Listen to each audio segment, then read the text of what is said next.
Hey, Jared here. We're talking about 3 steps you can take to stop getting stuck on your weight loss journey.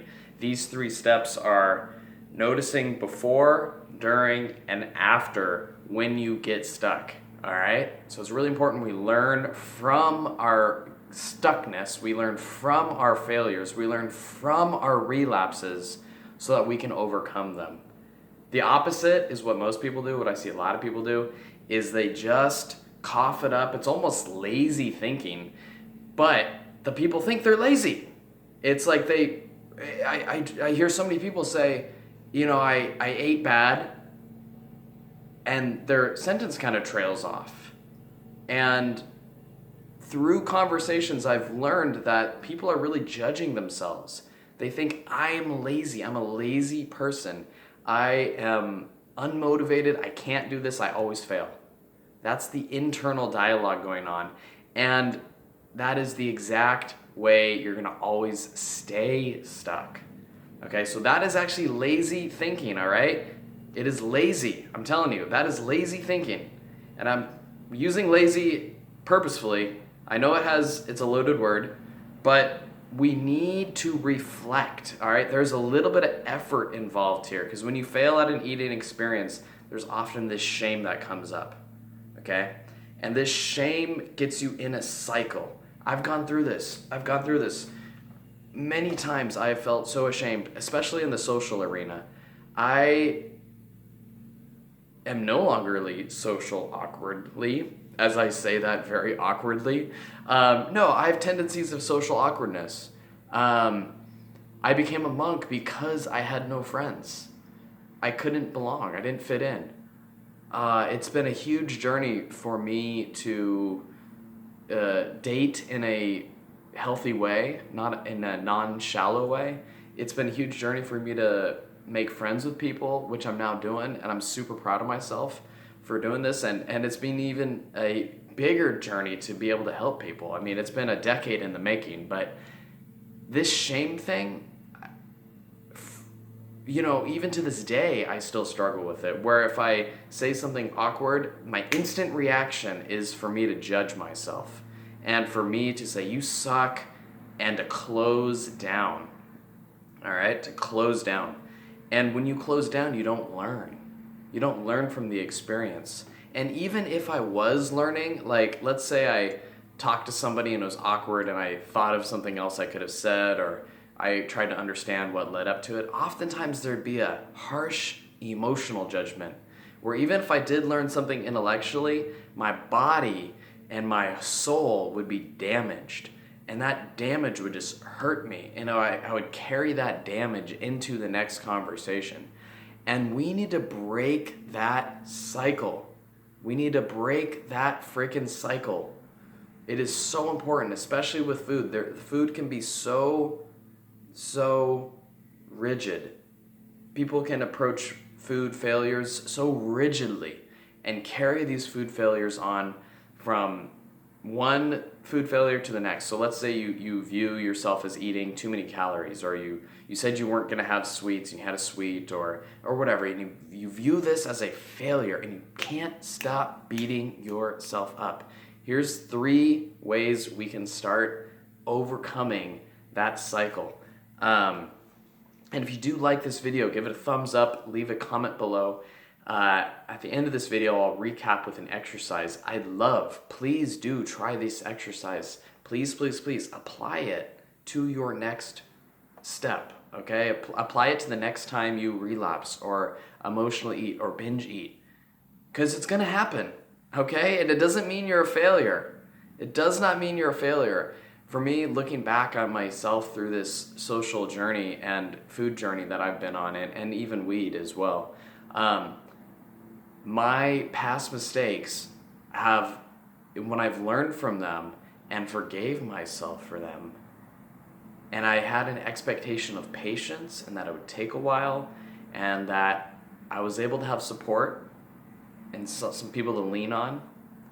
I've done therapy, coaching, been a part of groups, and have great friends that enable me to lean on people. And when I have these ingredients, I can grow slowly over time, and these failures have actually been the seeds for my success. And I know you've heard that before, but oftentimes it's not in context of food, and you don't get any specific training on how to actually apply that mentality to your food experiences, which is what I'm going to be covering today.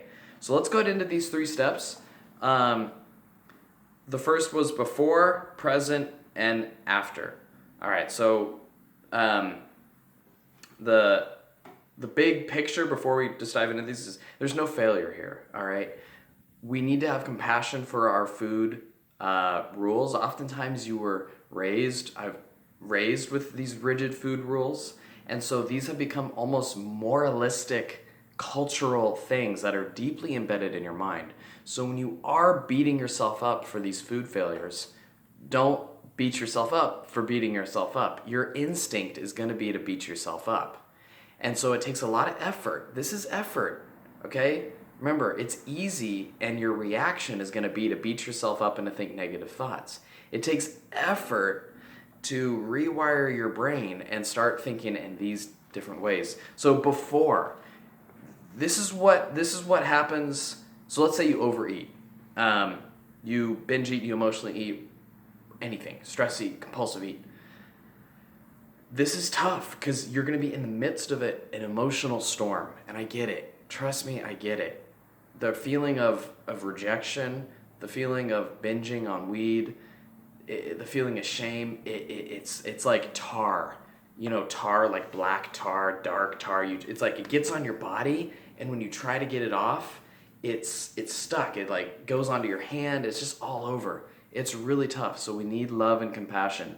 But in the midst of tar, we can reflect to our emotional experience before we before we binged. So let's say you binged, you're now in this sticky tar of shame, you got all these thoughts going on. You can reflect back to the moment before you binged. I don't know why I'm stumbling over that word. You can do it.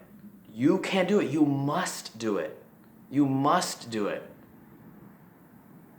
And it's going to take time for you to do this. But as you shift your brain to thinking about before what you were eating, you can ask these questions.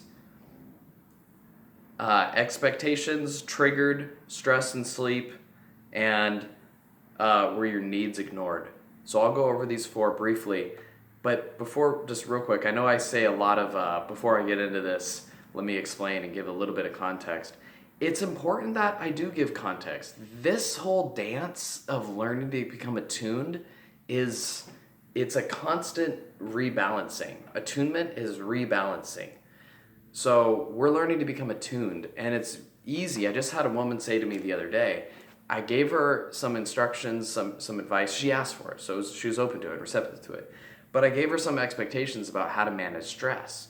And then she said, well, you know, you gave so many instructions that I got stressed out about managing stress, which is ironic. And I can see your point because it was complex.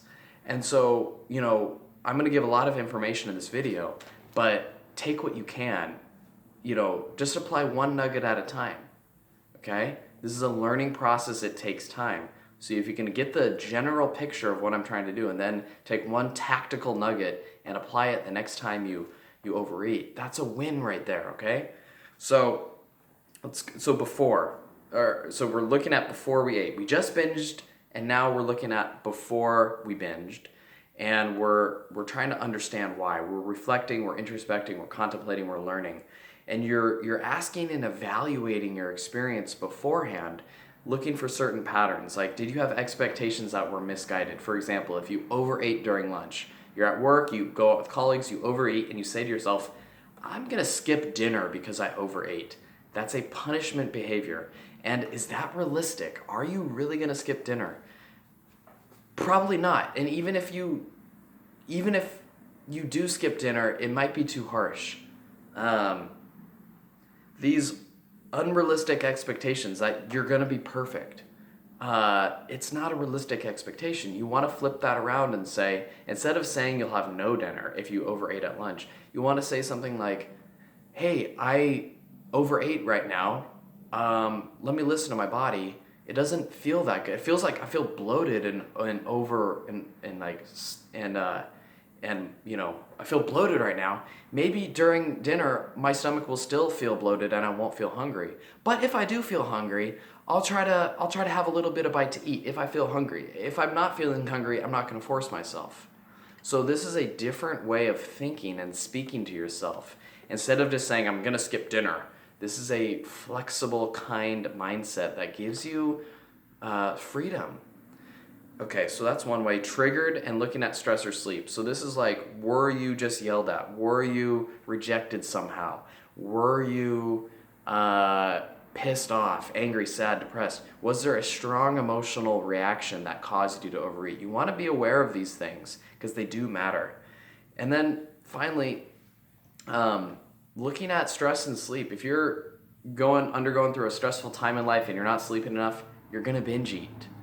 It might not even have anything to do with your lack of willpower. You're just tired.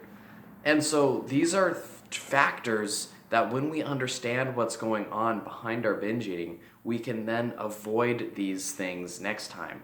These are keys on how we can learn for the future. And if we can learn for the future, we're going to be able to shift our behavior. If we shift our behavior, you're going to eat differently. If you eat differently, you're going to lose weight, feel better, have more energy, be nicer to yourself, blah, blah, blah. Well, it all starts from learning from our experiences. Instead of judging yourself and calling yourself a failure, that just leads to more stuckness. You need to get golden nuggets from your experience and then apply them going forward. All right. So then the second way. So we looked at before, and now we're going to look at during. So again, we just binged. Oh my gosh. We just binged. We've now introspected and learned and thought about the past, like what happened right before we binged. And now we're going to just briefly reflect about our actual experience of binge eating. And the key things are, were you present? Oftentimes when you binge eat, it's a way to disconnect. And so so here's a question. Were you tasting the food? And not just the first bite, because sometimes people will taste the first bite, it tastes really good, or taste the second and third bite, but then they zone out, and the rest is, they don't remember. So you can reflect, do I remember how the food tasted, or was I zoned out? Another question was like, do you notice, are you able to notice when the food no longer feels good? Eventually, if you eat too much, the food loses flavor. It just does. This is a key sign, a key sign that you do not need to, that you can stop eating, is when the food no longer tastes good. That is a message from your body that you can stop eating, and you need to listen to that. So, and lastly, sometimes people will say like, the idea of listening to myself binge eat, listening to my experience when I binge eat, that's terrifying. That's like terrifying, listening to my experiences. So it's terrifying listening to my experiences. And so the key is just become a little bit more aware, stay a little bit more connected. Don't worry about getting overwhelmed. And then lastly, the thing is, what would you do differently next time? So this is, again, you've binged eat, you've now reflected about what you did before, what you did during, and now you have some time to plan out and expect your next eating situation. So you should expect to relapse again. I'm not saying the next time you eat, or even a week, or whatever. You should expect to relapse again. You should expect that there is going to be a time when you're stressed out, when you're feeling overwhelmed, and you're gonna be very drawn to food. Very drawn to food. You need to expect that. You need to have compassion for yourself, because food has been a way you protected yourself as a kid from feeling bad emotions, and it's become deeply wired into how you view your survival at an emotional primitive level. So these are very hard mechanisms to change. So you need to have compassion for yourself and have expectations that you're not going to be perfect. You're still going to have urges to food. But the next time you feel drawn to food, you need to apply these things you learned. If you were stressed out, you need to learn that when you're stressed out, you're going to binge eat. So when you start getting stressed out, you need to think, oh my gosh, I'm getting stressed out. This is going to set me up for a binge eating attack. Or maybe you got triggered beforehand, so you can predict, oh my gosh, I'm getting triggered, I might binge eat. Maybe next time you binge eat, you then are binge eating and you say to yourself before you binge eat, you know what? Last time I disconnected and I didn't taste my food. This time I'm gonna binge, but I'm gonna try to taste my food. It's a radically different mindset, and it's tough to embrace, but it's the key to success. And then you repeat this process again and again. You keep tinkering with your behavior. Tinker, toy, test your behavior. And lost my words. And you notice, wow, okay, I'm feeling overwhelmed. I don't know if I'm doing this right. But I did notice the other day that I didn't eat as much, or I wanted to stop eating sooner than I did last time. You notice these little things about your behavior, and these little signs, they are progress indicators, because this whole thing is about progress, not perfection, all right? So I'm just going to recap this video real quick. And here's today's exercise. Leave a comment below if it resonates with you. After you binge eat, reflect. What triggered you? What was going on before you binged? What was going on during? Were you connected to your food? And what could you do differently next time? Leave a thing in the comments below. All right, have a good one. Peace.